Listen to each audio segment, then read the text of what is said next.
नमस्कार, आप देख रहे हैं वीयू न्यूज़ पावर्ड बाय विनय उजाला। आइए नजर डालते हैं 25 मार्च 2026 की प्रमुख खबरों पर। टोक्यो में चीनी दूतावास में घुसने के आरोप में जापानी सैनिक गिरफ्तार, चीन ने जताया विरोध, मांगा जवाब। ट्रंप ने ईरान को भेजा 15 सूत्रीय युद्ध विराम प्रस्ताव। इस बीच सैनिकों की तैनाती भी बढ़ा रहा अमेरिका। ट्रंप का दावा, ईरान समझौते को तैयार, परमाणु हथियार नहीं रखेगा। तनाव के बीच बढ़ी कूटनीति। अमेरिका को हॉर्मुज की नाकाबंदी करनी चाहिए, पूर्व एनएस बोल्टन का बड़ा बयान, भारत का भी किया जिक्र। मेटा पर 3100 करोड़ का जुर्माना, कोर्ट ने बच्चों के मानसिक स्वास्थ्य को नुकसान पहुंचाने का ठहराया दोषी। भारी बारिश और भूस्खलन के बाद उत्तर सिक्किम में कटा सड़क संपर्क, करीब 200 पर्यटक फंसे। तमिलनाडु में एआईएडीएमके के 23 प्रत्याशियों की सूची जारी, पूर्व सीएम पलानी स्वामी का भी नाम शामिल। गड़बड़ी करने वाले एनजीओ की संपत्ति बेच सकेगी सरकार। इसी सत्र में पेश होगा एफसीआरए संशोधन विधेयक। गुजरात में यूनिफॉर्म सिविल कोड लागू, विधानसभा से पास हुआ यूसीसी बिल 2026। मोदी बोले, ईरान जंग जारी रही तो गंभीर नतीजे होंगे, आने वाला समय देश की सबसे बड़ी परीक्षा लेगा। अजीत पवार का प्लेन क्रैश एक सोची समझी साजिश, 0 एफआईआर में दावा। सोनिया गांधी की तबीयत बिगड़ी, दिल्ली के गंगाराम अस्पताल में भर्ती। महाराष्ट्र विधानसभा के बाहर शख्स ने की आत्मदाह की कोशिश, जमीन विवाद को लेकर हताशा में उठाया कदम। दिल्ली पुलिस की बड़ी कार्रवाई, पाकिस्तान से नेपाल के रास्ते भारत आ रहे थे विदेशी हथियार, 10 आरोपी गिरफ्तार। दिल्ली में भीषण सड़क हादसा, अनियंत्रित बस पलटने से 2 यात्रियों की गई जान, कई घायल अस्पताल में भर्ती। एमपी में 5वीं 8वीं का रिजल्ट घोषित, पास प्रतिशत बढ़ा, सरकारी स्कूलों ने निजी स्कूलों को पछाड़ा। भोपाल में सूर्य मित्र कृषि फीडर योजना कार्यक्रम, सीएम डॉक्टर मोहन यादव ने सौर ऊर्जा अनुबंध पत्र वितरित किए। भोपाल में सीएम डॉक्टर मोहन यादव ने सेवा भाव से मनाया जन्मदिन, दिव्यांग बच्चों संग बिताया समय। भोपाल में कार ट्रैक्टर ट्रॉली भिड़ंत, 3 युवकों की मौत। इंदौर में सुबह होते ही पेट्रोल डीजल के 61 टैंकर रवाना, पंपों पर पहुंचे अधिकारी, प्रशासन ने थामा मोर्चा। मुख्यमंत्री डॉक्टर मोहन यादव ने भोपाल में अपना 61वां जन्मदिन सेवाभाव से मनाया, दिव्यांग बच्चों के साथ समय बिताया और उपहार दिए। नरेंद्र मोदी व अमित शाह समेत कई नेताओं ने शुभकामनाएं भेजी। सीएम डॉक्टर मोहन यादव ने भोपाल में अपना 61वां जन्मदिन सेवाभाव के साथ मनाया। मुख्यमंत्री निवास पर उन्होंने दिव्यांग बच्चों को आमंत्रित कर उनके साथ आत्मीय समय बिताया, संवाद किया और उपहार भेंट कर उनके उज्जवल भविष्य की कामना की। इस अवसर पर भारतीय जनता पार्टी के मंत्री, विधायक और पदाधिकारी उन्हें बधाई देने पहुंचे। महिला मोर्चा की कार्यकर्ताओं ने हाथों में मेहंदी से शक्ति का आशीर्वाद लिखकर शुभकामनाएं दी। वहीं युवा मोर्चा ने त्रिशूल भेंट किया। नरेंद्र मोदी और अमित शाह सहित कई नेताओं ने शुभकामनाएं भेजी। सीएम ने कहा कि यह दिन बहनों के आशीर्वाद और सेवा को समर्पित है। बहनों का स्नेह आशीर्वाद हमारी सरकार के गठन के बाद ही इस प्रकार से मिला है। पूरे देश के लिए मध्य प्रदेश सबसे आकर्षक प्रदेश इस माध्यम से है और अब तो और आनंद आ रहा है जब हमारे लिए आज जन्मदिन भले ही मेरा हो, लेकिन वास्तव में बहनों के आशीर्वाद का दिन है। मैं दोनों हाथ जोड़ के बहनों को प्रणाम करता हूँ, अभिनंदन करता हूँ और आप सबका आशीर्वाद इसमें इसी प्रकार से मिलता रहे। मेरी अपनी ओर से बहनों को प्रणाम। एक अलग से अपनी बहनों की पंचायत बुलाएंगे जिसमें विस्तार से और बात होगी, लेकिन आज तो केवल इतना ही कहना चाहूँगा, यशस्वी प्रधानमंत्री के नेतृत्व में देश आगे बढ़ रहा है और बहनों के आशीर्वाद से हमारा प्रदेश भी आगे बढ़ रहा है। परमात्मा करे किसी की नजर नहीं लगे, ये लगातार इसी प्रकार आगे बढ़ता जाए। और ये जन्म दिवस की बातें भी मुझे मिली, महाकाल से लेकर भगवान कृष्ण तक के सबके आशीर्वाद इसमें। मेरे साथ बोले, भारत माता की, भारत माता की, नारी शक्ति नौ दुर्गा बहनों की।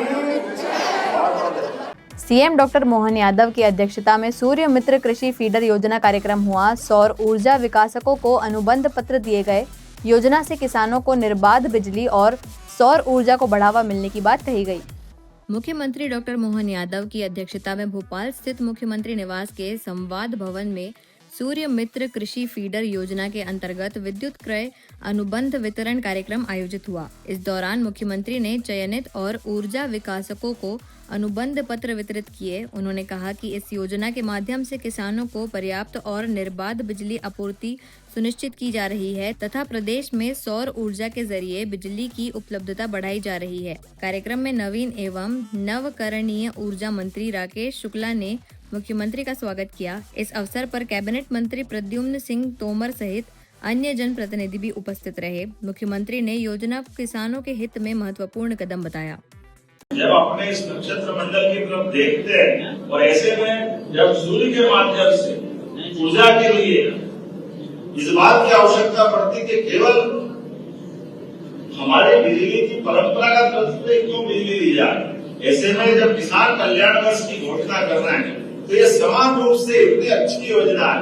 4000 मेगावाट मतलब 8 लाख हमारे कृषि पंप जहां हम बिजली की उपलब्धता देंगे और विभाग की योजना भी इतनी अच्छी है। कहाँ अभी अदरवाइज जो लाइन आ रही, मैं तो इस बात के लिए कई बार कई जगह आप सभी इस बात को महसूस करते होंगे। ये सोलर एनर्जी बन रही है राजस्थान के पास बाड़मेर में, वहां से बड़ी लाइन आ रही है। वो लाइन आते आते लाइन लॉस भी होता है, कई जगह वो जो टावर खड़े होते हैं तो किसानों को कठिनाई भी होती है। ये कितना अच्छा काम है, जहाँ बीमार वहाँ दवाई, जहाँ बिजली वहाँ डिस्काउंट का फाइन। ये आराम के हम उठी के दाम ने तो क्या है अपने लिए, और उससे बढ़कर बात कि यहाँ किसानों के लिए भी दिन में बिजली दें और इसमें भी सहयोग के साथ रतलाम, ग्वालियर, विदिशा, भोपाल सबको जोड़ करके सरकार की व्यवस्था में मुझे इस बात की प्रसन्नता है। नवकरणीय विभाग हमारे सारे विभागों के साथ ये ऐसा मंत्रालय है जो एक पैसा नहीं लेता और मदद करता है। जोरदार अभिनंदन करो नवकरणीय ऊर्जा के लिए। विभाग को देना पड़ता है, विभाग का काम चलायमान होता है, लेकिन आप इस बात के लिए तारीफ के लिए इस माध्यम से सोचे आपका उसमें टेक्नोलॉजी का लाभ है। आपने युक्ति बुद्धि से इसमें और आगे बढ़कर उपयोग करके आज की स्थिति में जिस गांव पे बिजली ले रहे हैं आपसे, जिसके माध्यम से ₹2.45 से 85 पैसे तक, ये पूरे देश के अंदर सबसे सस्ती बिजली खरीदने वाले राज्य में मध्य प्रदेश शामिल हुआ। एक जोरदार अभिनंदन करें इस माध्यम।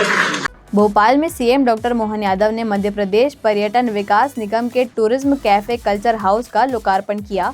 इस मौके पर उन्होंने बच्चों के साथ अपना जन्मदिन मनाया और उनके साथ खुशियां साझा की।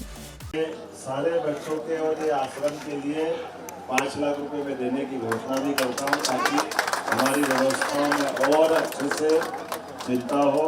और ये बच्ची ने जो प्रस्तुत की इसकी कविता के लिए 21,000 रुपये इसको देने की भी घोषणा करते हैं। जिन जिन बच्चों का अच्छा परफॉर्मेंस हो आप सबको आगे बढ़ाएं। मैं प्रदेश सरकार की ओर से आप सबका स्वागत करता हूं। और मध्य प्रदेश टूरिज्म कॉर्पोरेशन द्वारा ये जो कैफेटेरिया बनाया, सच में यहाँ आने जाने के लिए प्रकृति की सुरम में इतनी अच्छी छाया में ये इतना अच्छा कैफेटेरिया भोपाल की एक बड़ी जरूरत की पूर्ति करेगा। मेरी अपनी ओर से नवरात्रि के साथ विक्रम संवत 2083 की भी सभी को बधाई, टूरिज्म कॉर्पोरेशन को बधाई, बहुत बहुत धन्यवाद। मध्य प्रदेश में 5वीं और 8वीं के परीक्षा परिणाम घोषित हुए। मंत्री उदय प्रताप सिंह ने बताया 5वीं में 95.14% और 8वीं में 93.83% छात्र पास हुए, जो पिछले साल से बेहतर है। मध्य प्रदेश में कक्षा 5वीं और 8वीं के परीक्षा परिणाम घोषित हो गए हैं। स्कूल शिक्षा मंत्री उदय प्रताप सिंह ने बताया कि इस साल बच्चों का प्रदर्शन बेहतर रहा। 5वीं में 95.14% और 8वीं में 93.83% छात्र पास हुए, जो पिछले साल से करीब 3% ज्यादा है। खास बात यह रही कि सरकारी स्कूलों का रिजल्ट निजी स्कूलों से अच्छा रहा। ग्रामीण क्षेत्रों के छात्रों ने भी शानदार प्रदर्शन किया। जिलों में नरसिंहपुर, बालाघाट और डिंडोरी टॉप पर रहे। मंत्री ने सभी छात्रों, शिक्षकों और अभिभावकों को बधाई दी। आपके समाचार से मध्य प्रदेश के उन लाखों बच्चों को खुशी मिलने वाली है जो आपके माध्यम से उन तक सूचना पहुंचेगी। मुझे बताते हुए खुशी है कि आज मध्य प्रदेश में हमने पहली बार अभी एक लंबे ब्रेक के बाद 5वीं और 8वीं के बोर्ड एग्जाम्स चालू कराए स्टेट के अंदर। नई शिक्षा नीति में जो एक अपेक्षा थी कि बच्चों को एक एग्ज़ाम की आदत रहनी चाहिए और बचपन से बच्चों के अंदर एक कॉम्पिटिटिवनेस का भाव है वो बच्चे के अंदर पैदा हो, और 10th 12th के जो बोर्ड एग्जाम्स होते हैं उनका जो खौफ बच्चों में रहता है वो निकलना चाहिए। तो मैं पूरे विभाग का धन्यवाद देता हूं कि बड़े ऑर्गेनाइज तरीके से एग्जाम्स हुए और पूरे प्रदेश में लाखों बच्चों ने इसमें पार्टिसिपेशन किया। और जिस तरह से जो परिणाम आए हैं, 5वीं का परीक्षा परिणाम 95.14% है और 8वीं का परिणाम 93.83% है, जो पिछले साल से बेहतर परिणाम आया है। विगत वर्ष की तुलना में लगभग 0.3% इस बार का परिणाम पहले से बेहतर है। विगत वर्ष में 24-25 में 5वीं का 92.70 था और 8वीं का 90.02 था। ये इस बात का प्रमाण है कि बच्चे पहले से बेहतर बच्चों ने परफॉर्म किया है और शिक्षकों ने भी उनको बेहतर गाइड किया है, जिससे परिणाम अच्छे आए। एक चीज बताते हुए मुझे और खुशी है कि 5वीं में जो 10 संभाग हमारे हैं उसमें शहडोल जो है हमारा वो टॉप संभागों में आया है। दूसरे नंबर पर नर्मदापुरम है, तीसरे पर इंदौर है। इसी तरह से जो जिले हैं, जिलों में जो ऊपर के जिले हैं, नंबर 1 पर हमारा प्रथम जिला आया है नरसिंहपुर, पूर्व के वर्षों की तरह, डिंडोरी, बालाघाट। इंदौर में पेट्रोल खत्म होने की अफवाह से पंपों पर भीड़ लग गई। कलेक्टर शिवम वर्मा ने साफ किया कि ईंधन की कोई कमी नहीं है। पुलिस ने लोगों से अपील की कि अफवाहों पर ध्यान न दें। इंदौर में पेट्रोल खत्म होने की अफवाह के चलते पेट्रोल पंपों पर लोगों की भीड़ उमड़ पड़ी। बड़ी संख्या में वाहन पहुंचने से लंबी कतारें लग गई। स्थिति को देखते हुए कलेक्टर शिवम वर्मा ने साफ किया कि शहर में डीजल और पेट्रोल की कोई कमी नहीं है, यह पूरी तरह अफवाह है। इसके बाद पुलिस ने मौके पर पहुंचकर मोर्चा संभाला और लोगों से अपील की कि वे घबराएं नहीं और अनावश्यक भीड़ न लगाएं। डीसीपी कृष्णलाल चंदानी ने भी कहा कि प्रशासन के पास पर्याप्त ईंधन उपलब्ध है और अफवाह फैलाने वालों पर नजर रखी जा रही है। देखिए, मैं आपके माध्यम से सभी सम्मानित इंदौर वासियों से ये अपील और निवेदन करूंगा कि हमारे ज़िले में पर्याप्त पेट्रोल और डीजल का स्टॉक है। किसी प्रकार की अफवाहों में या भ्रामक खबरों पर विश्वास न करें, किसी प्रकार की पैनिक में ना आए और हमारे सभी पेट्रोल स्टेशंस पर, हमारे डिपो में लगातार पेट्रोल और डीजल की आपूर्ति हो रही है, जिससे किसी भी तरह की आपूर्ति हमको करने में हम सक्षम हैं। और अतः आपसे अनुरोध है, पैनिक में ना आए और हमारे पेट्रोल स्टेशन से नियमित रूप से आप पेट्रोल और डीजल प्राप्त करते रहें। सर, सोशल मीडिया पे जो खबरें चला रहे हो, मैसेज चला रहे हो, देखिए, हम ऐसे लोगों का जो इस प्रकार का न्यूसेंस फैला रहे हैं या पैनिक के लिए प्रेरित कर रहे हैं, ऐसे सभी जो लोग हैं उनको सोशल मीडिया पे चिन्हित करने का प्रयास कर रहे हैं और चिन्हित करके इन पे ऐसे लोगों पे सख्त दंडात्मक कार्रवाई भी करेंगे। क्या अपील करेंगे सर आप? मैं सभी सम्मानित इंदौर वासियों से यही अपील करूंगा कि पैनिक में ना आए, किसी प्रकार की भ्रामक खबरों या अफवाहों पर विश्वास न करें। हमारे पास पर्याप्त पेट्रोल और डीजल का स्टॉक है और हम सब लोग किसी प्रकार की आपूर्ति करने में पूर्णतः सक्षम हैं। इंदौर में फेसबुक दोस्ती के बाद महिला और बच्चों के अपहरण का मामला सामने आया। पुलिस ने आरोपी विनय कुमार को गिरफ्तार कर महिला को सुरक्षित बरामद किया। आरोपी पर गंभीर धाराओं में केस दर्ज हुआ। इंदौर की लसुड़िया पुलिस ने एक सनसनीखेज मामले का खुलासा किया है, जहां फेसबुक पर शुरू हुई दोस्ती एक महिला के लिए खतरनाक साबित हुई। लसुड़िया थाना क्षेत्र से एक महिला अपने 2 बच्चों के साथ लापता हो गई थी। जांच में सामने आया कि वह बिहार निवासी विनय कुमार के संपर्क में थी, जिसने उसे झांसे में लेकर फरार कर दिया।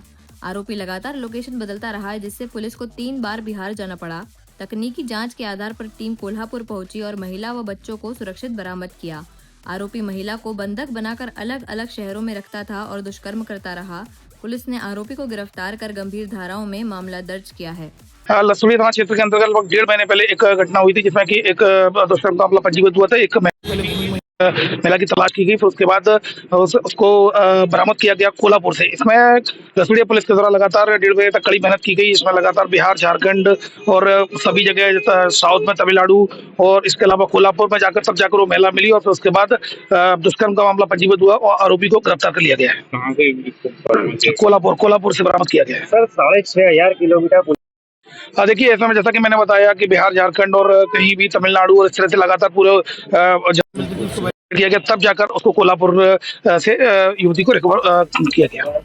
ऐसे ही खास खबरों के लिए बने रहिए हमारे साथ वीयू न्यूज़ पर, पावर्ड बाय विनय उजाला।